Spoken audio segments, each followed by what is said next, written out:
All right, 3.2 Carrera coming to you from the bottom of my car.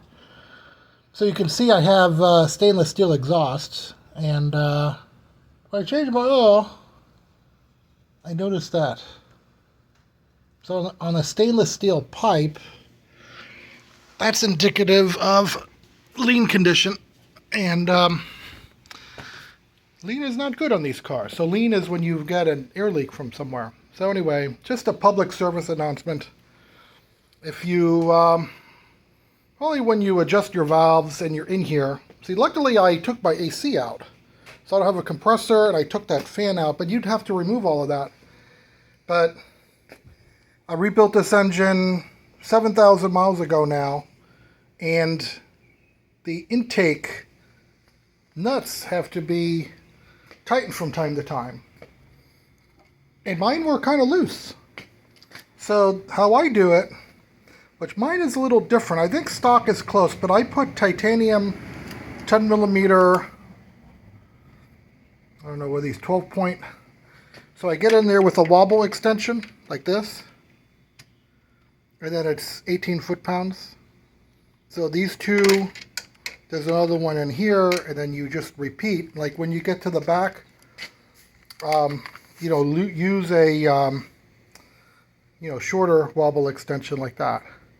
And then, unfortunately, you got to take your air box out to get to these two back here.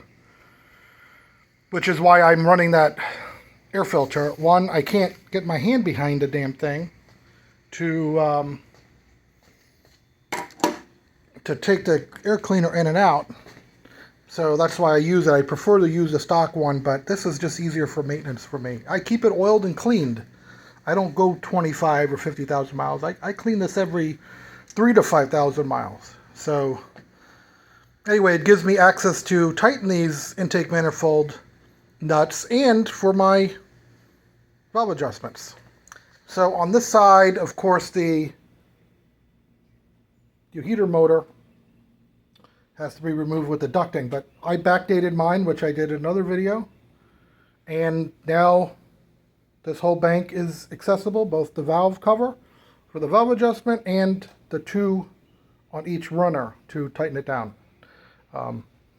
That's another reason, and I mentioned this in another video, the weight of the AC system is significant, and if it doesn't work, consider putting it in a box. I weighed mine, it was well over 70 pounds, almost 80. I'm talking every fastener, every single hose. If you've upgraded to barrier hoses, your hoses are going to be very heavy going from the back to the front of the car. And then another reason is that the AC, you have your compressor here. You also have, if you have your stock heater, you have a heavy motor, 7-pound motor up here. You add all that up, you have a lot of weight high and towards the back of the car. And it really gets in the way of servicing, and it's weight where you don't want it on this car, which is in the back. So if it doesn't work and you don't use it, put it in a box. Just my PSA on that.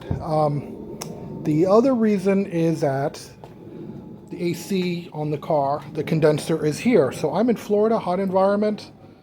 I'm dumping hot air from the condenser into where I want cool air. So if I've got 93 degree air in the summer, I'm heating it up to 140 degrees before it even goes into the engine bay, and it raises my engine temperatures 15 to 20 degrees. So for the marginal cooling in there, the offset of heating in here was unacceptable to me. So if I redo the AC, I probably will never use a mechanical compressor in the back, because I can't prove it, but I think when I had 2 lockups on the compressor. When the compressor locked up, I'm pretty sure the shock of the compressor locking up shocked, because it's bolted to your cam tower, and I'm pretty sure it caused 2 head studs to break on these banks. So cylinder 4 and cylinder 5 both had 1 stud broken on each one after a compressor breaking. So the rubber center of the hub of the compressor will shear, but not before it puts a shock into the system. So I would probably put the classic retrofit 12 volt system that goes up in here, upgrade the alternator, and then I would run the condenser in here, which I've already put the water bottle tank for the washer here. I'd put the tank here. Even if I ran a mechanical one, I would never run a condenser going in the engine bay, not in Florida. It's just not worth it. The engine is, I'd rather be hot than the engine get hot. And then you could put condensers here, and I believe even on the G50 you can put one over here. So you can basically put condensers all over the car, just not in the engine compartment. So anyway, back to the exhaust, the discoloration of the exhaust. So that was what I believe was a lean condition. It raised my engine temps about 10 degrees. And I tightened all of that. And then the coupler, I tightened the two couplers here, the hose clamps. And then I tightened this one here. But these were definitely out of spec from when I torqued it down before. And yeah, I'm running cooler. I didn't grab my temp gun or anything, but the oil temp gauge was enough to tell me that it probably solved the problem. And the discoloration on the exhaust, you know, you won't see that on a stock exhaust because you don't have the stainless steel pipes. But anyway, it's some other things driving it is as you get maybe one of these runners leaking, you'll start to get imbalanced cylinders. So over time, you may notice a little rough spot in your RPM range. When the cylinders are, maybe it's sucking more air. It depends on the VE of the engine. So just say like at 3,000 RPM, it may suck more air through the leak and cause an imbalance, which, yeah, you'd feel like a little rough spot or vibration.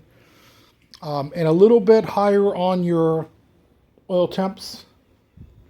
And then when you tighten it back down, then, you know, it'll go away. You'll lose your rough spot, and then the temps will go down a little bit. So anyway, just a little PSA to make sure you're checking your torque on these.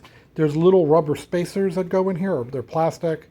Anyway, from what I understand, when the engine gets hot, you know, their heat cycle, they shrink over time. And when it shrinks, it could give these base of these runners a place to leak from. So there you have it. So thanks for watching. Hopefully this helps someone, and we'll catch you on the next video.